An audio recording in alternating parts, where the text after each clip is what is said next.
Hello, ladies and gentlemen, and all the core gamers out there. CAJman777 here, welcoming you to episode 33 of Monster Hunter Double Cross today, or part 33, whichever one you would like. In the last episode, we hunted down the terrible Tigrex from Monster Hunter Freedom Unite 2 as another flagship monster. A lot of these next few episodes, you guys may have noticed, or these past few episodes, are all flagship monsters from prior or current Monster Hunter games, obviously, which is really, really cool. Of course, in this episode, we are going to be hunting down another flagship monster, first introduced into Monster Hunter 4 Ultimate, known as the Sarajeos, aka Giant Flying Porcupine. You'll see what I mean when we actually fight it. He literally is a giant flying porcupine. Or, as some of us also call him, he's a giant flying pinecone. I think the giant flying pinecone kind of makes more sense that you call him a giant flying pinecone. And you'll see why. I call him a porcupine, even though he's not really a porcupine, but he does, like, he's pointy. You guys will see. You guys will get it. But, of course, before we get into that, I have to take this opportunity to thank our donators over there on Patreon. Valentine Blaze, MickeyPhorGens, MaddiLeigh, Thomas, Eraisuithon Sotiri, and Liotos the Lotus for their continued support to the channel. And, of course, without further ado, let us go accept the quest for the Sarajeos. And let's go hunt down a giant pinecone, shall we? So we are going to be hunting the Sarajeos in the exact same area we fought the Tigrex. We are going to be fighting him in the dunes. As far as weaknesses for the Sarajeos, Sarajeos is primarily weak to thunder, just like the Tigrex. You guys might see how I've actually made these episodes. The first two are weak to ice. Second two are weak to thunder. Last two are going to be weak to something else. Kind of makes sense. It's kind of nice. That's how I said it's kind of nice that the episode's kind of set up that way. But, of course, I have brought the Eraisuithon or Astalos Greatsword with the Adept style this time. We are actually going to be playing Bushido style once again. It's my personal favorite style, right next to Brave style. So we're going to see how powerful the Adept style Greatsword can be. So without further ado, let's get right into the hunt.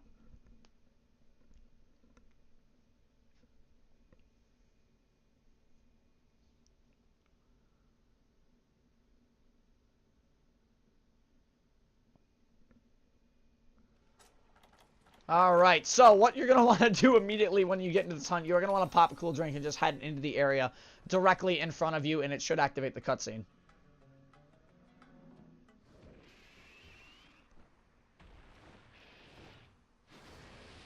Ladies and gentlemen, the Sarajeos. Now, he might not look like a giant flying pinecone at the moment, but you will see, he will become a giant flying pinecone. He is a flying wyvern class monster that was the first monster ever in the series to inflict a new kind of status called bleed damage. So, without further ado, there he is, ladies and gentlemen. You can see that he is literally a giant flying pinecone. He's got very powerful scales on him as well, and we're going to actually try and get some adept dodges in here very quickly and see if we can do some damage to Sarajeos. As a flagship of Monster Hunter 4 Ultimate in the high rank series, it was Sarajeos' job to ruin hunters. He could invade your quests. It was not very fun, especially his apex form. His apex form was something to behold, and it was something no hunter wanted to fight. And in fact, you actually had to fight it at one certain point in the game. Now, Sarajeos being the first monster to inflict bleed status, it does take a while for bleed status to actually proc in this game. There are temporary things you can do to stop bleed status if you are inflicted by bleed, which will be represented by 3 claw marks. You can sit in place, eat a well-done steak, or something else. Now, it looks like he might go enraged here, which he is going to, so I'm actually going to do an adept dodge. Going to hit him up with a really strong slash, but you can see now, he is giant flying pinecone. I mean, look at him. Tell me, you can't just look at him and tell me he is not a giant flying pinecone. So we actually brought Lion's Maw to this hunt here. What Lion's Maw does is it's going to power up my next slash. No matter what it is, as long as I don't take damage. Or get knocked back, which unfortunately just happened, so that first slash got ruined. Breakable parts on the Sarajeos are going to involve his wing, his horn, his back, and cutting off his tail, and of course, his talons. Now, that attack right there is his most powerful attack. It does actually indeed pin you, resulting in extra damage. He is a very tough monster and a very tough competitor if you are not used to fighting Sarajeos. Now, because I'm so used to fighting Sarajeos, I fought him in 4 Ultimate. I've beat the entirety of 4 Ultimate. 4 Ultimate had some really good stuff, but this game's just as good. as this game's just as good as 4 Ultimate. I'm actually gonna block there just because to stay safe. Of course, though, like all other flagship monsters in Monster Hunter, going into pretty much everything we've already covered about Seragios, not really his attack pattern yet. We'll kind of go over that in a little bit. What I'm actually going to do is I'm actually going to have you guys listen to his theme a little bit while I beat him down, and then we'll discuss his theme in a little bit. So enjoy that.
And he's gonna fly away right now, which is fine. It's fine, but we can go over Seragios' attack pattern a little bit. Seragios' attack pattern involves a lot of moves that involve their wings. Seragios is pretty much like a falcon. He's like an eagle. He's a giant pinecone. I'm gonna keep that joke. Like literally, this thing is just he's fast. He's a lot like the Tigrex in the regards that he's fast and aggressive. The problem is he's not as strong as the Tigrex. Most of his attacks actually involve bleed damage being inflicted upon the opponent before he actually moves in for the kill. So as long as you can avoid the bleed damage status, you will be alright for the rest of the hunt. However, if you cannot avoid his bleed damage status, you are going to actually be in for a little tough of a time, because when you are inflicted with bleed, Seragios seems to get really aggressive on players that have been inflicted with bleed damage in this game. It's something about the AI that just makes Seragios a lot more threatening in this game, which is really cool, all things considered. Of course, Seragios' attacks because Seragios' attacks revolve around flight so much, there are certain things you can do by, like flash bombing Seragios out of the sky, making him a pretty easy target to some other attacks. He also, when he gets tired, sits in place a lot, allowing you to get some really nice, really powerful sword slashes, such as great sword slashes, in on the monster itself. As you can see, I'm getting a ton of them right now on Seragios, and it's doing a heck of a lot of damage, despite my sharpness only being green. I just actually cut off Seragios' tail with that last move, and his horn looks like to be broken as well. So we're actually going to power up here. Hopefully we can get an adept dodge coming in, because what I'd like to do is I'd like to adept dodge into the slash, but if he doesn't, I will do this right now. I think I missed him, but that's okay, because I can do this. Got really good, perfect greatsword slashes in there. Now, Seragios does fight with his talons more often than any other monster. He's probably one of the very few flying wyvern monsters in the game that uses his feet more to attack than anything else. And we do have him on the run here, so he's actually almost dead. I was hoping to finish him. I still actually might be able to finish him with a flashy hit, but we'll see here in a second. Now, Seragios does usually go to Area 3 on the map to sleep. But he usually goes to Area 10 first. So we are going to go pursue Seragios down and hopefully finish this hunt in a relatively short manner. Seragios is not as strong as the Tigrex, though, by any means. Seragios, believe it or not, actually has less health than the Tigrex. If you were to run it through like a calculator, during this quest, Seragios has twice, like 1,000 less health than the Tigrex. Tigrex has like 3,600. Seragios only has about 2,500. So it makes him a little bit of an easier hunt.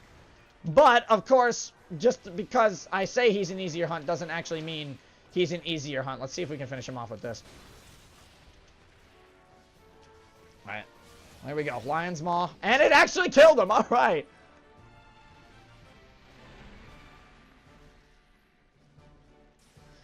We'll take that.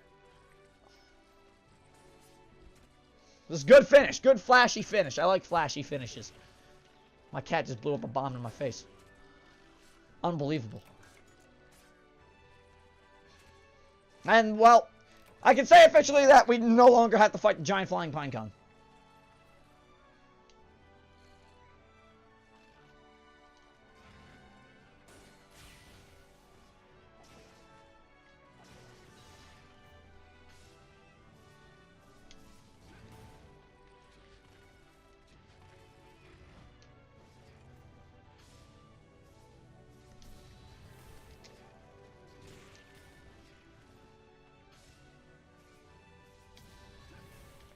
Oh, there we go. That's my greatsword timing. I don't think was bad that hunt. I think it could have been better. That's why I was so quiet. I was so focused on just listening to a sound cue. That's the thing with the greatsword. The overpowered slashes on the greatsword. There's sound cues that go to every single one of them. So listening to those sound cues is very, very important. Now, Seragios doesn't really have any good drops on low rank. High rank is really where you get the good drops off of Seragios. The best thing you could possibly... That's so bad. That's so bad. I know what that skill is because I have it, and it's not even a good skill. But yeah, that is Seragios down, of course, ladies and gentlemen. I don't think we are actually going to have time either for anything else in this episode. So I would like to actually take this opportunity to say thank you guys for watching. Hope you guys are learning something about the series as well as we do discuss the monsters, their attack patterns, what the breakable parts, and of course their weaknesses. But of course, next time we are actually going to be hunting the low-rank flagship of 4 Ultimate, known as the Gore Magala. So, of course, until then, this is CAJ Man 777 signing off. Stay safe, everybody.